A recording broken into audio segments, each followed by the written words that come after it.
Olá, eu estou aqui hoje com a Paula Godoy. Nós vamos estar aqui falando sobre autismo e o direito das pessoas autistas. A Paula, ela é advogada, ela tem essa especialidade também com deficiência. Vou também passar a palavra para ela se apresentar. Pode se apresentar, Paula. Uma honra, Ellen. Obrigada pelo convite. Eu me chamo Paula Godoy, eu sou advogada, sou mestre pela Universidade Federal do Tocantins, especialista em direitos da pessoa com deficiência e também sou mãe de uma criança com deficiência. Primeiro, eu gostaria de começar falando um pouquinho do que é o autismo, tá? Então, o autista ele é considerado transtorno do neurodesenvolvimento, ele tem que ter classificação, critérios de classificação para ter o diagnóstico, né? É importante também trazer e ressaltar que autismo não é achismo. Né? A gente tem, sim, critérios de diagnóstico para falar que aquela pessoa tem um laudo e laudar essa pessoa como autista, né? Então, ele precisa ter alguns sinais e sintomas para a gente fazer essa classificação de acordo com o DCM-5, né? E aí tem alguns sinais, por exemplo, se a criança ela apresenta dificuldade na comunicação, na interação social, ela também apresenta padrões de comportamentos restritos e estereotipados, né? Estou falando disso, né, dos sinais, da questão do autismo, né, dos critérios, até a gente entrar um pouquinho, Paulo, gostaria que você falasse sobre a questão dos laudos, né?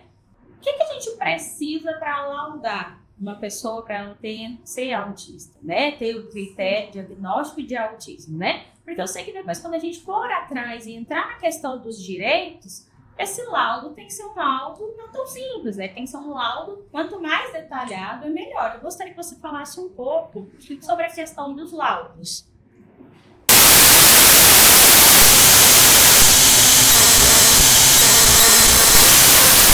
Já está aqui, já está pronto.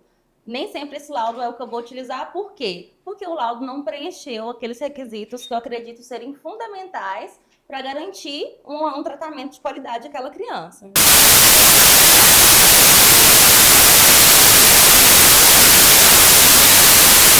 O laudo, ele tem que trazer as características limitantes daquela criança, que eu acho mais coerente o médico ele colocar ali. Por exemplo, a criança, você para ser a fala, a sua dificuldade está nisso, a sua dificuldade de interação, de comunicação. E com isso, Ellen, colocar detalhadamente qual o tratamento dessa criança. Por quê? Porque muitos chegam a mim com um laudo e falam, olha, foi prescrito fonoaudiologia. Mas fonoaudiologia, na área do direito também eu tenho direito do trabalho, direito da saúde, direito previdenciário. Que tipo de fonoaudiologia essa criança precisa, que tipo de intervenção essa criança precisa, né? Porque nós sabemos que um profissional capacitado, ele tem o poder de alavancar o aprendizado dessa criança e, ao mesmo tempo, um profissional que não esteja capacitado para lidar com aquela limitação, ele pode prejudicar o desenvolvimento dessa criança. Então, os meus laudos, eu prezo muito por fundamentar de maneira detalhada quais as limitações dessa criança e, principalmente, qual o tratamento que vai de encontro com essa limitação, né? Então, assim, para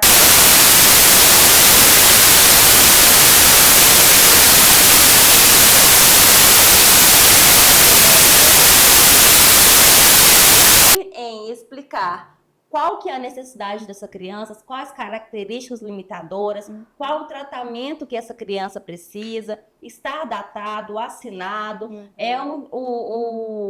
e principalmente, que eu estou me esquecendo, mas é uma parte fundamental, colocar a urgência deste tratamento. Porque a gente precisa falar sobre os primeiros anos, né, da neuroplasticidade, não que ela não aconteça depois, porque nós já temos estudos que mostram que depois dela também acontece. Só que hoje, quando você pega o laudo, você tem, principalmente no judiciário, a gente precisa fazer-se entender que esse tratamento ele é de urgência, né? Que não pode ser negligenciado. Então, quando o médico ele consegue colocar todas essas informações em um laudo, a gente tem grandes chances de ingressar com uma ação judicial para garantir para essa pessoa um tratamento adequado. É até importante a gente trazer isso, né, nesse contexto, a gente está falando dos direitos das pessoas autistas, até para as famílias, ou o diagnóstico tardio também, quando a gente indica para o profissional, para ele ir lá confirmar a hipótese diagnóstica, né, do autismo, para eles terem consciência também, entender o que precisa ter, né, até a família, porque a gente sabe, eu já recebi diversas perguntas até no meu consultório. Nossa, mas aí eu cheguei lá, eu recebi esse laudo que às vezes está em 2 linhas. Exatamente. E é o que mais a gente recebe. Então, assim, infelizmente é o que a gente recebe, mesmo às vezes eu fazendo uma avaliação neuropsicológica, eu coloco lá todas as informações. Porque para fazer o diagnóstico, eu sempre utilizo a avaliação neuropsicológica, avaliação clínica, tem todos os critérios também para fazer essa avaliação. E aí a gente detalha, vamos fazer a avaliação neuropsicológica, utilizamos testes também para rastreio. Então, às vezes dá umas 10, 11 páginas, até mais. Sim. Né? E esses laudos, só que a gente, para confirmar a hipótese diagnóstica de autismo, eu também caminho para o médico. Né? E ele precisa ali confirmar. Só que a gente vê que às vezes tem 2, 3 linhas. E a gente sabe que isso não está detalhado. E aí na hora que ele vai recorrer, chega lá negado. Ou nem vai. E aí, Ellen, a gente tem assim, igual eu costumo dizer, eu não ingresso com ação judicial com um laudo que não me dê respaldo até a minha última instância. Por quê? Porque às vezes eu até consigo, com um laudo que não esteja completo, uma liminar ali. E eu garanto o tratamento daquela criança por volta de 6 meses, até vir a sentença. E quando vem a sentença, eu tenho que recorrer em cima do meu laudo. O laudo que eu ingressei ali no começo. Então, esse laudo ele tem que me dar respaldo do começo ao fim. Não adianta eu pegar um laudo que... E aí acontece muito você, ganhou e não levou. Eu vejo muito isso, Ellen. O que significa isso?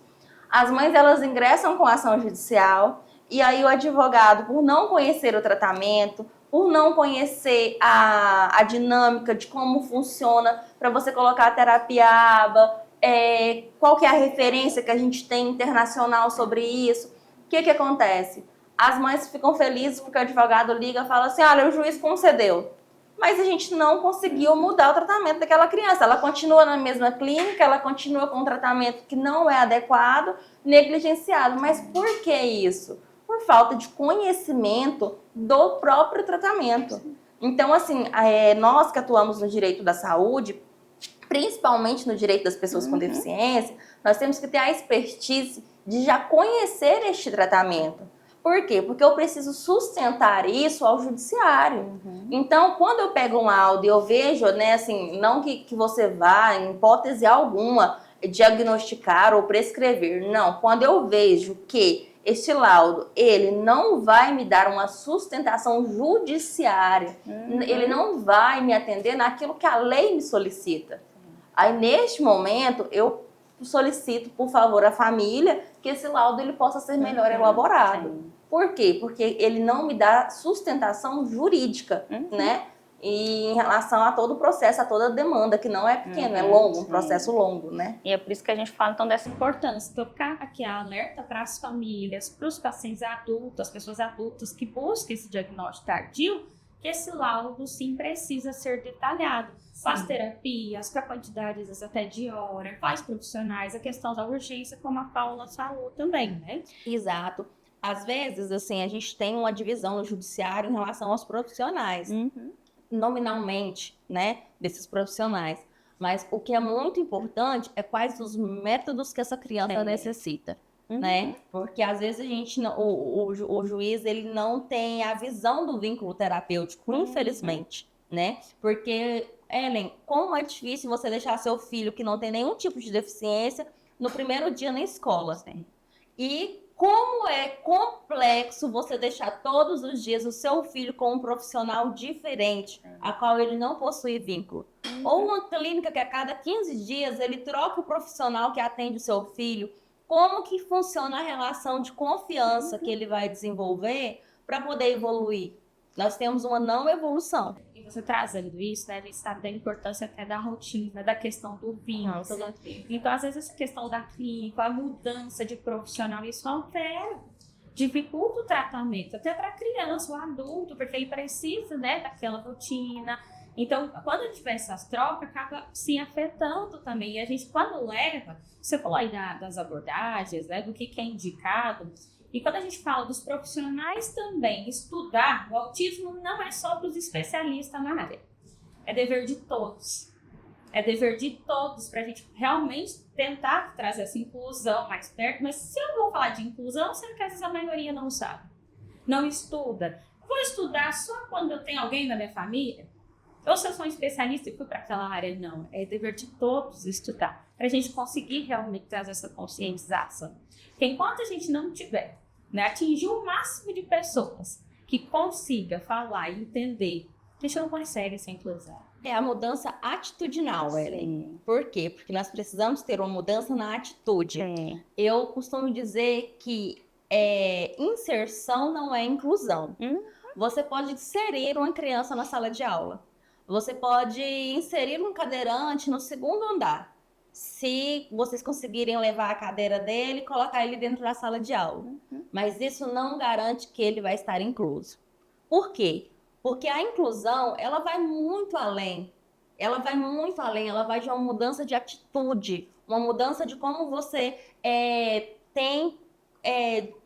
como você se porta perante a pessoa com deficiência, como você entende as suas limitações, como que você a inclui em seu universo. Sim. Né? Então, assim, de que modo que você organiza tudo isso? Então, essa mudança de atitude, ela precisa ser, né, muito fundamentada ainda na nossa sociedade. Sim. Eu vejo que falta muito ainda. Eu também gostaria de fazer uma pergunta, pessoal, né? A Paula também, ela é mãe de 3 crianças, Crianças. Fala um pouquinho dos seus filhos, né? Eu gostaria que você trouxesse aqui pra gente. É lógico que quando a gente fala de deficiência, autismo, não é que a gente tá comparando, tá? Sim. Mas eu gostaria que ela trouxesse aqui a experiência dela, dessa questão da inclusão mesmo. O que você já vivenciou?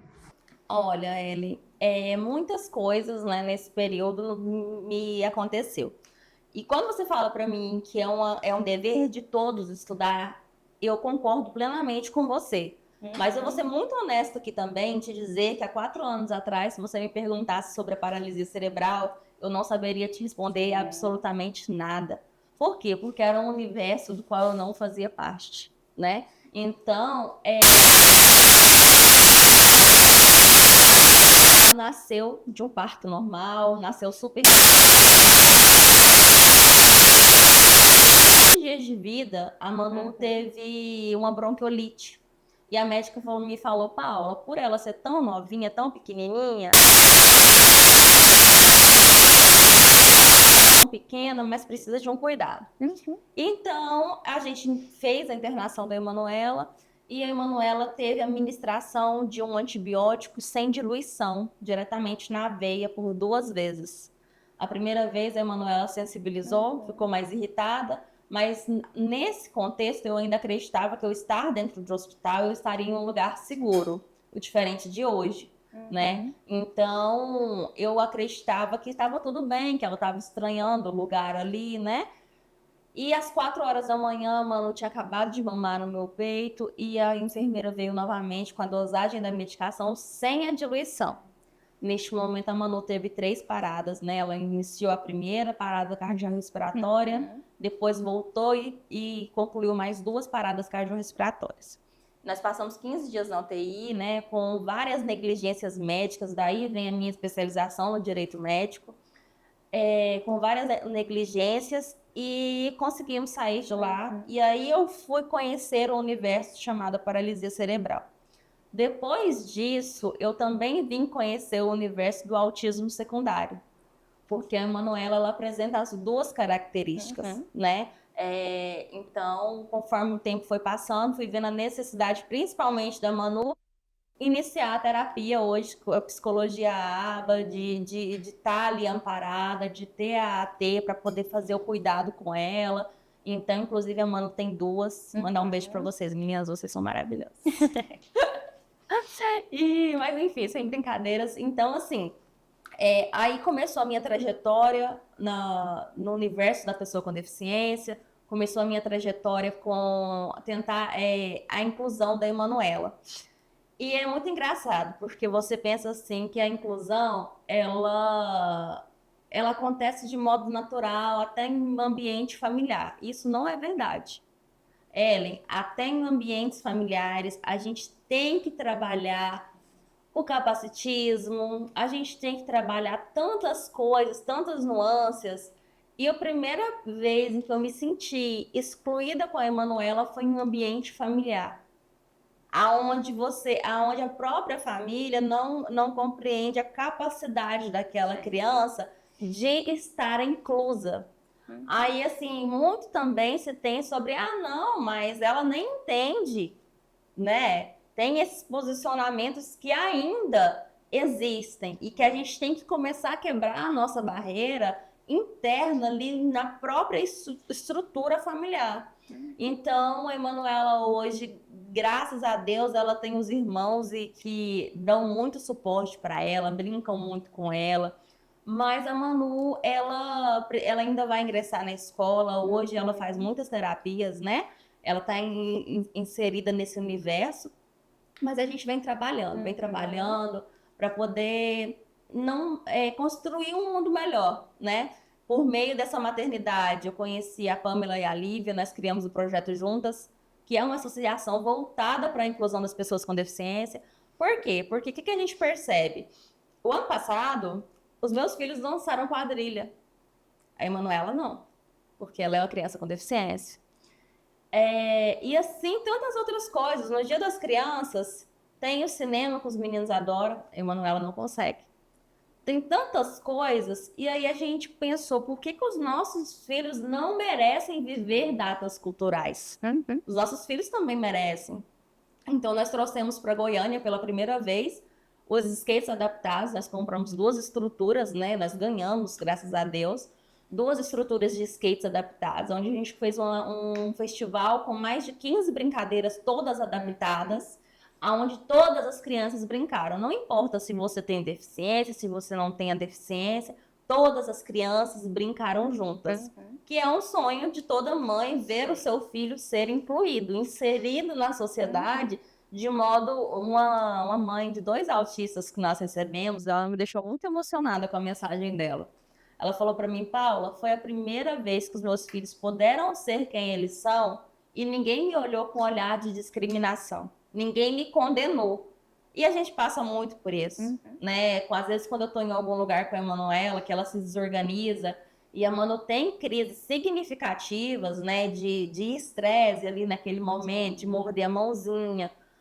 Nesses momentos, a gente vê o tanto que o olhar dos outros, eles pesam sobre nós. E não deveria, Ellen, mas pesam, né? Porque você já está numa situação ali de desconforto, você já tem que lidar com a crise, tentar regular a criança, e você ainda tem que lidar com o julgamento do outro, né? É bem complexo. Mas é uma luta que a gente trava todos os dias, a fim de tentar transformar pelo menos o meio que a gente vive, né? Para que os nossos filhos, quando adultos, eles possam ter uma condição melhor de inserção, de inclusão, de mercado de trabalho, de saúde, né? Só trazendo o que você, complementando, né? Você trouxe a sua experiência, você vencia, realmente até o projeto maravilhoso, eu vi, acompanhei um pouco, né? Eu vi lá as atividades que vocês fazem, e isso é tão importante, porque a gente fala assim, cinema, ir no shopping, a gente vê que as famílias deixam de sair e trazer para os adultos também passam a não ir, seja em shopping, seja em cinema, alguma coisa nesse sentido. Eles não vão, eles acabam se isolando. A gente vê, sim, a questão do autistas adulto, o índice maior também de suicídio é com as pessoas autistas, né? O adulto também. Eles acabam se isolando e a família também, até pela questão dos olhares. E a gente sabe que é uma luta, como você disse, é diária, todos os dias, né? O autista, a família, a gente vê essa luta todos os dias e a gente vê os olhares, sim. E isso dói. Pensa, às vezes, numa família, um adulto, que a gente fez um trabalho, falando com psicólogas, a gente fez um trabalho para fazer ele sair, a gente fez toda a dessensibilização. Aí chega lá o olhar de discriminação, ou o olhar de que, nossa, mas o que está acontecendo? A família também, a gente fala, vamos levar no cinema. Hoje em dia já tem sessão azul, né, que está adaptada, uma sessão adaptada para as pessoas, né, autista também, deficiência, a gente consegue levar. E ter esse ambiente que eles consigam aproveitar do jeito deles. Bem que não é igual de ninguém. Então, a gente vê que isso é importante até para a questão da socialização. Então, quando eu falo de todo mundo aprender, eu também, sendo muito sincera, quando eu entrei na área do autismo, eu não conhecia. Né? Sendo estudante, eu não conhecia. Depois que eu entrei nessa área, eu vi o tanto que a gente precisa, né, como profissional, seja nas universidades, a gente precisa estudar sobre, né? E por mais que às vezes a gente não consiga atingir todo mundo, nesse momento, a minha intenção, o que foi a minha intenção de trazer profissionais nesse dia aqui para a gente falar do autismo, né? Foi com perguntas que eu recebi dentro do meu consultório que eu mesmo não conseguia responder do direito. Hoje eu trabalho com adultos autistas, né? E eu recebo perguntas que eu estava até comentando com a aula, por exemplo, da lei Berenice Piana, né?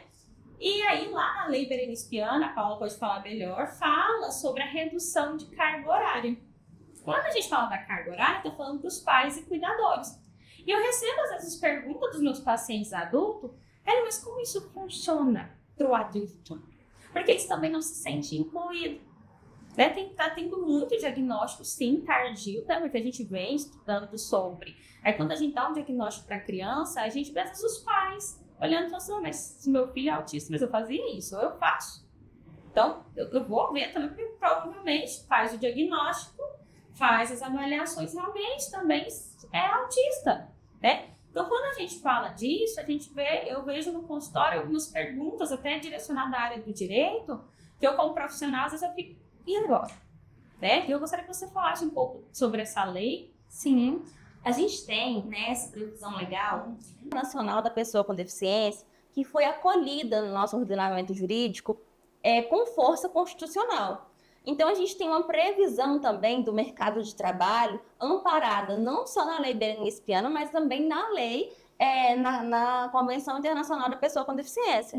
Nesse sentido, embora não tenhamos, né, uma legislação expressa em relação à redução de jornada de trabalho para os autistas, mas o que nós temos na lei da Convenção Internacional? De que o trabalho ele tem que trazer meios de inclusão, de acessibilidade. Então, se a limitação de um cadeirante são as escadas, então naquela empresa eu preciso ter uma rampa. Da mesma forma, eu entendo que de forma analógica, se o autista ele comprova suas limitações de uma carga horária estendida, se ele comprova, né, que aquilo não está, não está lhe fazendo bem, não está indo em conformidade com o que ele necessita para executar o seu trabalho, nós poderíamos sim ter um ajuizamento nesse sentido, embora não tenhamos essa normativa expressa. Ele falou assim, mas aí é muito voltado para criança, né? Às vezes os termos, não só na caminhada, mas no geral, né? É voltado esse olhar para a criança, né? E eles me questionam muito. Eu falo que a maioria das coisas que eu faço, eu dou muito ouvido para os meus pacientes, esses adultos, até no grupo. Eu tenho um grupo de autistas adultos também, não é só pacientes meus. E a gente faz encontros uma vez por mês. Assim, a gente tem muitas limitações, porque tem muitas pessoas que não têm condições nem de ir. Né? E às vezes a gente consegue numa cafeteria e a gente não tem. Às vezes a pessoa não tem o dinheiro do lanche, a gente vê o que dá para fazer, né? Ou se a gente tentar num lugar aberto, né? Até para tentar essa socialização, né? E eu vejo assim, eles trazendo, mas a gente precisa se unir, né? Mas aí a gente vai falar sobre autismo, porque agora nós estamos entrando no mês da conscientização, do dia 2 de abril, Dia Mundial da Conscientização do Autismo. E eles, não é que não é importante, a gente sabe que é importante sim trazer o diagnóstico precoce que a gente precisa, isso é extremamente importante, né? Só que aí, como eu tenho esse trabalho com os adultos, foi a forma que eu falei, por isso que eu ia tentar trazer a voz, né, para eles, trazer essa visão.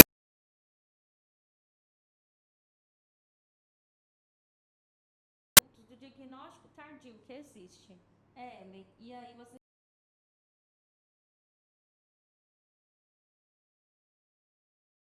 me remete também ao início do projeto. Quando nós falamos que nós iríamos realizar ações para tentar incluir as pessoas no lazer, nós recebemos muitas críticas também. Mas vocês vão mexer só com eventos? Não é eventos, Ellen. é a inclusão da pessoa com deficiência no lazer, né? Da pessoa autista no lazer. Lazer este que muitas vezes sempre é privado pra gente, né? Que às vezes eu vou em algum lugar, a minha filha se desorganiza, eu já tenho que sair dali porque tá todo mundo incomodado, né? Então, ou mesmo porque não tá fazendo bem a ela, eu tenho que me retirar por causa dela. Então, quantas vezes a gente deixa de fazer as coisas?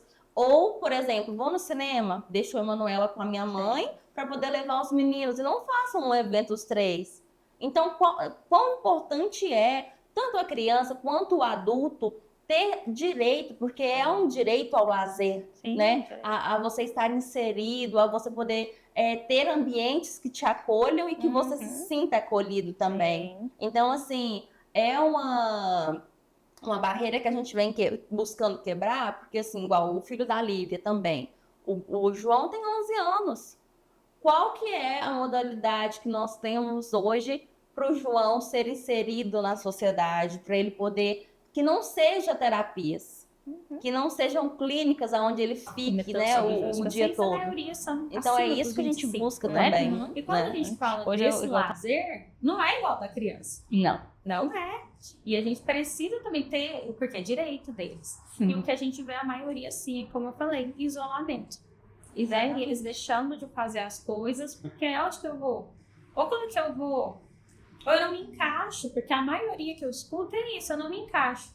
E aí a gente tem um vínculo exatamente para se sentir deslocado com uma depressão também, né, Ellen? Porque é o que acontece também com as mães enquanto eles são menores. Por quê? Porque a mãe também desiste de ir. E aí acaba que essa criança, ao ir crescendo também, ele vai criando para si que tem lugares que ele consegue, tem lugares que ele já desiste de ir. E isso vai criando um isolamento social. Então, é onde a gente, como você tinha me reportado também, né, alto índice de suicídio em autistas adultos e alto índice de suicídio também em mães, né, de crianças com deficiência. Por quê? Porque nós, infelizmente, não temos o amparo do Estado para maternar essa pessoa com deficiência, seja ele criança, seja ele adulto. Infelizmente, hoje, a gente se sente muito sozinha, tendo que fazer o papel do Estado, do plano de saúde, da saúde, da escola, da AT, de tudo em uma única pessoa. E ainda ter, né, a sobrevivência. Então, realmente é algo que nos deixa bastante tristes. Agora, para encerrar, eu gostaria de fazer uma pergunta, né? A gente estava falando sobre os direitos, né? Às vezes do plano de saúde. Como que a gente faz valer esses direitos das pessoas autistas quando a gente fala no sistema público? No sistema público, Ellen, não é muito diferente. A gente precisa ter um laudo, a gente precisa ter toda a estrutura daquele laudo inicial, que a gente utiliza com os planos de saúde, a gente também precisa para o SUS, né? E aí, ao ingresso com a ação judicial, em vez de ser contra o plano de saúde, ele passa a ser contra o Estado, né? Para que ele tutele o tratamento adequado daquela pessoa com deficiência. Mas hoje, Ellen, a gente tem grandes barreiras no judiciário, infelizmente. Por quê? Porque a gente também precisa entender que os juízes, os desembargadores, eles são constituídos de seres humanos. E nós, seres humanos, nós também somos carregados de preconceito, né? Às vezes, a gente já tem a legislação, que eu costumo dizer que a gente não precisa de novas legislações. A legislação nós temos, que faz valer o direito à saúde, à educação, à moradia, à assistência, né, ao BPC, a tantas outras coisas. Mas o que nós precisamos muito, às vezes, igual é uma experiência que eu tenho diariamente, eu trago muitas evidências científicas ao processo e muitas outras coisas. Aí a decisão que eu tenho não tem evidência científica, por isso não acolho tal. Mas já está lá. Então depende do olhar que você quer dar ao que está ali nos autos da ação judicial, né? Então, falta muito ainda que eu, na minha humilde assim, convicção, o judiciário aprender sobre os direitos da pessoa com deficiência, o judiciário aprender sobre a evolução da pessoa com deficiência, já escutei que não vale a pena ter gasto com as crianças com deficiência, porque esses meninos não desenvolvem mesmo. A minha filha, até 1 ano sem o tratamento adequado, realmente não tinha nenhuma evolução. Com 6 meses de tratamento adequado, a Emanuela passou a sentar. Sim. E hoje a Emanuela está começando a ficar em pé. Então, o tratamento adequado faz total diferença. Só que falta ter conhecimento sobre o autismo, sobre outros tipos de deficiência, ao judiciário também. E o tratamento, né? Porque assim, Sim. não adianta nada eu colocar lá no laudo, fono ou psicologia. O quê? O que a gente está buscando? É o profissionais especialistas e é direito deles. E é direito você ter um tratamento Especializado. É o que eu costumo dizer. Se eu estou aqui agora e passo mal, vamos colocar um ataque cardíaco. Não é um neurologista que vai me socorrer. Não é um pediatra que vai me socorrer. Eles não poderão fazer muito por mim. Às vezes até pode ele me dar aquele primeiro socorro, mas eles não conseguirão salvar a minha vida. Agora, se tem um cardiologista que ele é especialista, que ele estudou para aquilo ali, eu tenho condições de viver.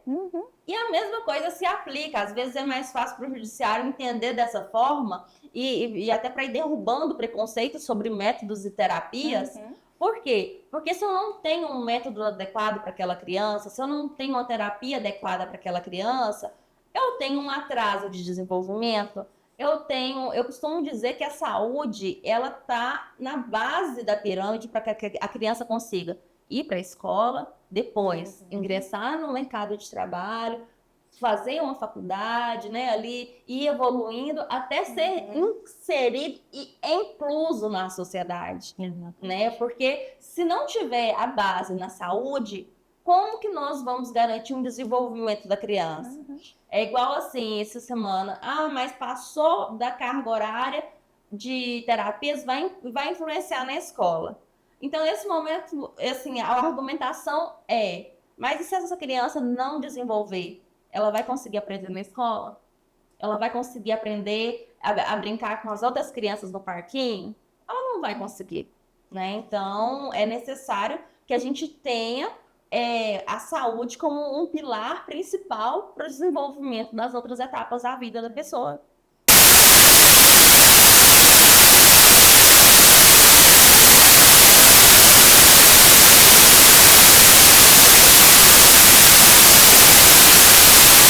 Do trabalho e muito feliz em saber que existem pessoas tão empenhadas, né, que trabalham tanto para trazer essa inclusão, e esse meio de comunicação que você está estabelecendo aqui também é um modo de trazer esse conhecimento, trazer essa inclusão às pessoas com deficiência e todas, né, em geral.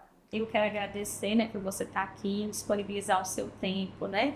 E foi um prazer te receber, de você trazer uma informação tão rica, né? E que eu acredito que vai ajudar muitas famílias, muitos adultos, né? Então, esse momento é para a gente realmente conseguir trazer um pouco de conhecimento até da área do direito para as pessoas. Eu agradeço mais uma vez de coração, viu? Muito obrigada. À disposição. Obrigada.